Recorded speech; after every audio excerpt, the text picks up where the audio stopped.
Hi all, I'm here to record a video about the impact of the war, the impact the war had on me and on my professional trajectory.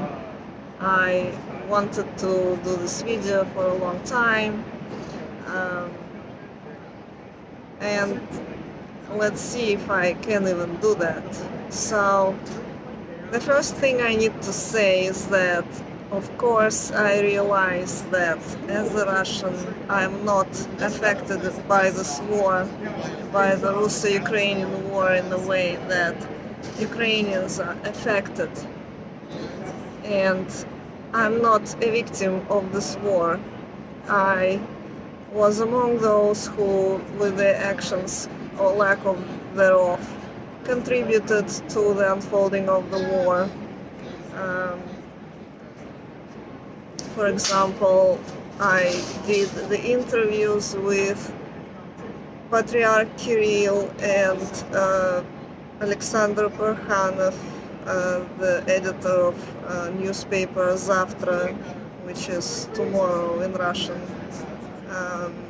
I was, uh,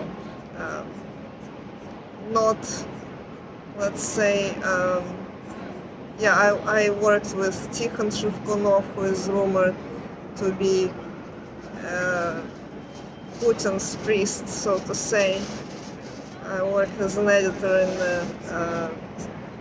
in the website Pravoslavie.ru, which is Orthodoxy.ru, so to say, if you translate it. So I was one of those people who definitely contributed in a negative way to the general agglomeration of the factors that eventually led Russia to attack Ukraine, first in 2014 and then in 2022 with a full-blown invasion, so-called, although, the invasion of 2014, one can argue that it is also a full-blown invasion. It was an occupation of Crimea, and it was the invasion of Donbass from Donetsk and Lugansk oblasts of Ukraine. Russia crossed the border with tanks, and so it is just as full-blown as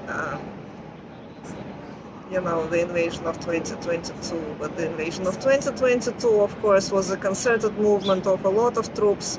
200,000 troops were crossing into Ukraine at the minimum, and only officially. Then, there was a partial mobilization that gathered about 300,000 people. Again, only officially.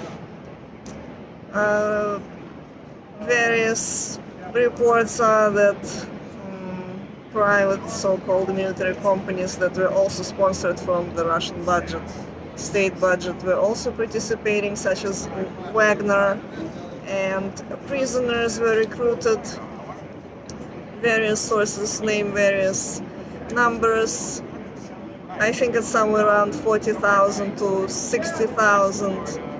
Relatively recently, Putin said that 700,000 Russian army soldiers were in Ukraine. So it's a very big number, obviously. It's a huge movement of all the forces, of all the resources, of all the vehicles. That is, I maintain, as an anthropologist and as somebody who worked in Siberia and who knows Russia and who lived in Russia for 30 years, who worked in Russia, who was born in Russia, who has a Russian passport and so on, that I maintain that this war is widely supported. It's very popular in Russia. One way or the other, a lot of Russian people, and myself included, we did say something at some point that justified this war, or didn't condemn it in a manner that it should have been condemned. And I think that this war is obviously a movement of Russian colonialism, driven by resentment that ensued after the collapse of the Soviet Union, which was also a Russian colonial project, and which was restructuring of the Russian Empire after the Russian Empire collapsed. Now we have the Russian Federation, this bit of the Russian colonial projects that is still surviving, and it is approximately 140 million people, as you know, and the Russian colonialism has not been given quite the same critique as many other colonialisms were given. In the American academia, for example, there is a lot of leeway and forgiveness and explanations of Russian colonialism with the benevolent motives. I always recall that point from Yuri Slezkin, USSR-born scholar of America right now, who writes in English, a wonderful, beautiful scholar, a wonderful writer. Nevertheless, in his book Arctic Mirrors, he has, for example, one passage to analyze. He has this passage saying that when the Soviet emissaries, so to say, came to the remote places in Siberia, in the Arctic, and so on. That's different, and that's very different from colonial emissaries, from the emissaries of the capitalism that would come with the idea to enrich themselves. Whereas Soviet emissaries, they would come with the idea of propagating the communism ideas and stuff like that. I will quote that in the description of this video. I will put that quote so that you know I'm not misreading it. I do not quote it precisely, I do not have it on me. I was not actually going to quote it. It's just something that is related to what I'm saying. And what I'm saying is that the critique of Russian colonialism was not as well spread and well understood as the colonialisms, as the critique of other colonialisms. There is always, I feel like there is a desire to sort of whitewash a lot of colonial Russian practices, whereas some other practices nobody would attempt to justify them, or fewer people would attempt to justify them. So I think as in our scholastic discourse right now, in our political discourse and so on, Russian colonialism is not recognized in a way that other colonialisms are recognized, and its banality, the banality of its brutality, is constantly embellished by various suggestions that, oh, but this is for the sake of communism, or this is for the sake of a better society, a better future. This is really carrying that enlightenment that colonialisms, carry, for which colonialisms would normally be criticized. Yeah, and even today, I think Russian colonialism is sort of perceived as this fight for the traditional values, right?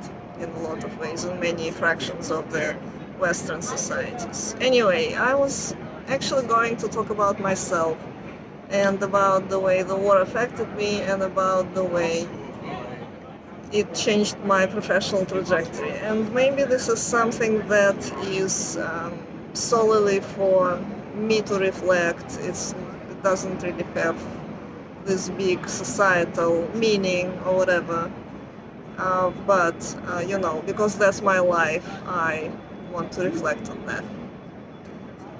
So, of course, the full-blown war was a trauma for a lot of Russians. There is no denying that. And even people who are the enthusiasts, who are supporters of the Russian war, who are proponents, who are posting daily anti-Ukrainian slurs and calls to violence on their social media, in particular on Telegram, in Russian, which I read every day, Even these people, they don't rejoice in this war sort of fully because Russia has not been getting so much success as it was anticipated, as Russians anticipated, as a lot of experts anticipated. They were all mistaken. The success, to the degree that they envisioned, it never materialized to date, right? So even they had mixed feelings about it, and their source of mixed feelings, again, I already said, is very different from what other people experience, but they are also not happy about it. Now, that they are not happy about it doesn't mean that they don't support it, and it does mean that the war is not popular. It just is something that accompanies it, the anxiety, the sadness, the realization that the world is not what it appeared to be to them as well. But of course, the sources of sadness and trauma that I experience and that a lot of my, friends to whom I have access to whose inner process I have access to, they experience something different. They experience this trauma, in a very different way. So a lot of social connections were broken instantaneously because, of course, it's a huge event and everybody looks at it from very different perspectives. And a lot of long connections and long-standing connections and family connections were broken at the time and at that moment. I think we all heard the stories. We heard the stories of Ukrainians who reached out, or to whom their relatives in Russia reached out and were unable to comprehend, to find a common ground. The Russians were blissfully unaware of how a lot of Ukrainians perceive that war, of course, for them and for me as well, it's an attack.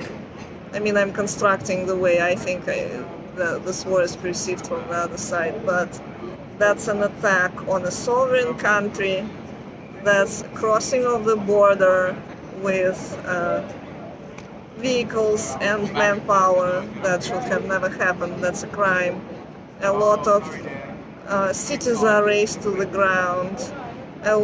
Millions of lives are upended. Almost everybody has a death in the family at this point. And we all know about, our friends died and our relatives died, and that's a total and complete devastation. It's a hugely impactful and traumatic and huge event that is described already in volumes and volumes and will be described in volumes upon volumes. So a lot of social connections broke, the connections that were very long and appeared strong, and nothing broke them before. And for me, it's like my years of living abroad didn't break those connections, but these events did break them, because I was looking at it the way I was looking at it. I was not maybe subjected to the Russian propaganda the way my compatriots in Russia were subjected. At the same time, I did have the feedback from Russians, look at you, how you are, how deep you are in the propaganda, like how that propaganda is influencing you. So for them, everybody who was speaking up on social media, on whatever things were accessible to us, for them we were the victims of propaganda. For them it appeared very unnatural that we don't support Russia in this war, that we want Ukraine to win this war, we want the justice to be restored, and the international borders that were recognized and ratified by Russia in 1991 and vouched to be protected by the Budapest Memorandum for them that we didn't support Russia and supported Ukraine was the result of the propaganda that we were subjected to. So that is a two-side kaleidoscope, as you see, the two-side telescope, so to say. Of course, I still think that I would much rather prefer to be on this side of that issue and condemn Russia and support Ukraine than the opposite side of this. Meaning, I am deeply convinced that my stance on this issue was right and is correct, and I will maintain it, and I did a lot to maintain it throughout these months. Maybe it didn't touch my YouTube channel to quite the same degree, but I did speak on other media that were accessible to me. Anyway, this is just one way this war has affected me personally, for instance, but these are not the main points. So the experience of this trauma that I was talking about, one thing, and the breakage of connections, the other thing that I was talking about. These were present and these were central and these were important, but these were not the only ones that I experienced. And the one that was most impactful for me, the one thing that was impactful for me, and I'm not crying, was that I lost access to my fieldwork in Siberia, where I spent maybe combined something about 17 months on the span from 2016 to 2019. I was doing my fieldwork, I was doing my ethnographic investigations of my questions that maybe were not kind of opening the new universe, but that appeared interesting to me. I was preparing to become an academic, and I published my work. I published 4 ethnographic essays, of which I'm very proud. I got grants for my fieldwork. It took me like years to bring my work to fruition, and now I lost access to my fieldwork. And so when Russia invaded full scale in February of 2022, I was preparing to go for another round of visiting Russia. It was not supposed to be a research trip, but I was planning to visit Siberia. Nevertheless, I was already planning the trip. I was collecting, I was going to buy the tickets, and I was taking also my research assistant, who is my son, who also quite enjoyed our trips to Siberia. I went with him, and I did give him some sort of orientation into how anthropology is done, and he did have the role of the research assistant, even though, of course, it was not in any way official and so on. So it's not like he was compensated for it or like demanded to be doing that. He was willing. It was a game we were playing. Anyway, I am left now with a manuscript of my work, my dissertation, in which I would need to cardinally perhaps, move around the highlights and move around what it is that I was saying, because even the worldview back then when I was writing this dissertation, the whole approach, the affective feel of it was very different from what I now experience, and a lot of this difference is connected to the affect and the nostalgia, and the Soviet nostalgia in particular. I already called myself before a practitioner of the Soviet nostalgia as much as a researcher. I did publish one work on nostalgia in Sibirica, Siberian nostalgia, where I divided sorts of nostalgia into heroic, lyrical, and practical. I will not go into details here, but obviously nostalgia for the Soviet was one of the driving forces of the war. It was one of the affective, like part of the composition of the affective underbelly of the war. It was a big part. So of course now I'm faced with this whole body of my writing in English rendered irrelevant, or rendered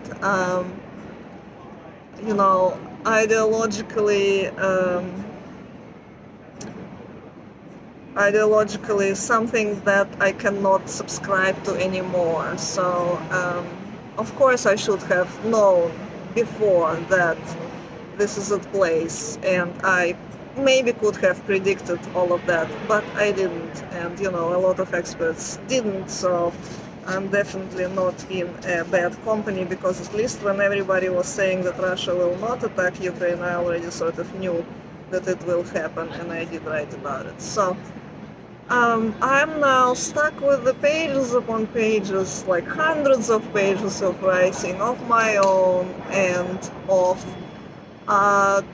transcripted interviews that I did in the field. I transcribed those. I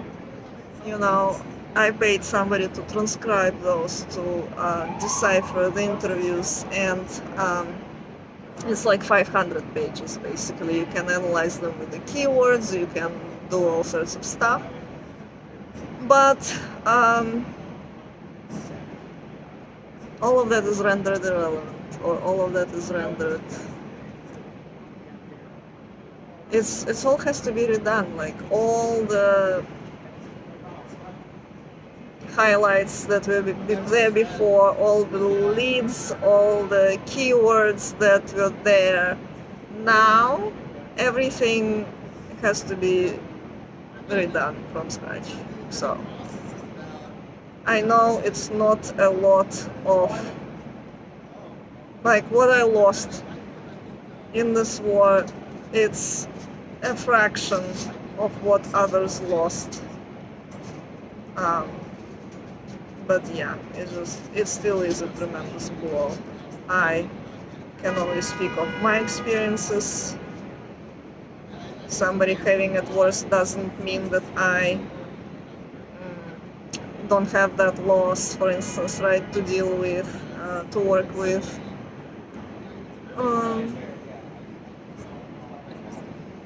It was not, again, these are not only things that had happened. For example, I had a book that was coming out in Russia that went upside down because it flew out of the window, because we argued with the publisher about the role of the Russian language in the contemporary world. Yeah, so anyway, and the meaning of the writing in Russian, for instance, right? So yeah, so that was part of what drove me into this new field of mental health counseling, which I never planned to do before, but after I encountered so much trauma in my friends and in my community and in everybody else, and the trauma that I was subjected to vicariously. I mean, I'm not claiming again that this trauma is in any way proportionate to what people who experienced all of that, or people who were there and are there under the barrages of Russian missiles and Iranian drones sent by Russia, and now Iranian missiles sent by Russia soon as we were informed. Not claiming that this is all, like, what we've been through is nothing, of course, compared to what we subjected Ukrainians to.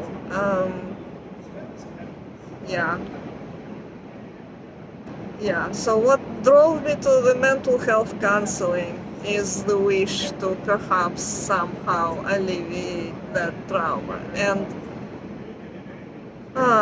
this is a different kind of vacation altogether. It's not as ambitious by far. It's not going to present me, for instance, with this platform that I was hoping to attain eventually, as a scholar and academic and writer who is doing anthropological work.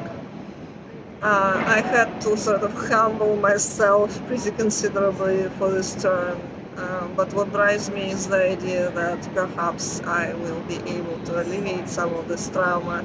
I've been looking at EMDR, as you know, and I would say that talk therapy as well is very efficient. I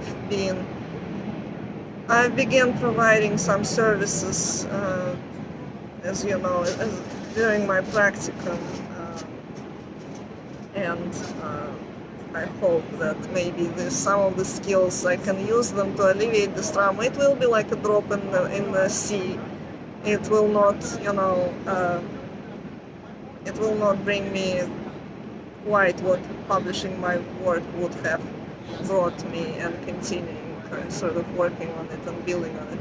And I could have been doing my building on stuff as well if I didn't react to the world this way. Like, if I kept it to myself, if I was quiet, if I didn't condemn it on my modest social media, if I just continued with this analysis of the Soviet nostalgia, nobody would have said me a word, nobody would have ever called me on it, nobody would have sort of inconvenienced by it, Maybe even to the contrary, there is a lot of request on the work of humanizing Russians, right? The Western activists found it very interesting to sort of defend Russians from the attacks, or from what they perceive to be attacks on ethnicity by Ukrainian activists online, for instance, right? So I could have done all that, but I couldn't do that because that's not how I feel. And I'm going to be doing what I think is right. I'm hoping you too are doing everything that in a way that you are authentic and happy with yourself to the degree that it is possible. It does feel like this is a moment, in general, extended moment. Now it's 2.5 years of us sort of collecting shards of ourselves all over the place. Is there any time to build anything new on this foundation? I don't know. To me, everything I have been doing was annulled with regularity, and I myself annulled it. For instance, I didn't continue my work in the Russian language in a way that I was set to continue. Now I have witnessed that collapse of this attempt to write ethnographically and attempt to write anthropologically that took me, I think, about 10 years of my life. And I'm starting from scratch yet again, or what feels as if this is starting from scratch. So that is something to look at. And the war did contribute to this invalidation of this effort. Maybe that was not the only factor too, but the war did contribute. I am hoping that Ukraine will win this war. I think Russia, the Russian Federation, needs to be decentralized. People are unnerved by the word decolonize, so if you don't like the word decolonized, you can use the word decentralized, but Russia definitely has to decentralize. Moscow should lose the ability to collect vehicles and power across the whole of Eurasia for its colonial wars, and this is something that we will witness. Now the question is, of course, when, and it will be a big difference if it's going to be 2 years or if it's going to be 70 years. And 70 years is also a possibility, particularly if the people who are speaking for the decolonization of Russia or for the decolonial work, for the change of mindset, are going to be continued to be met with the forbidances to talk about these issues. Thank you so much for tuning in. I am happy probably with how I was able to word that. I wish I was able to word it in a more eloquent way. These are all profound things, but you know, thank you for your attention. And I do appreciate your attention, by the way. It may not appear like I'm receiving a lot of attention, but it does feel like a big support to me, because this attention is incredibly deep, and I do appreciate it. So thank you. Have a good day.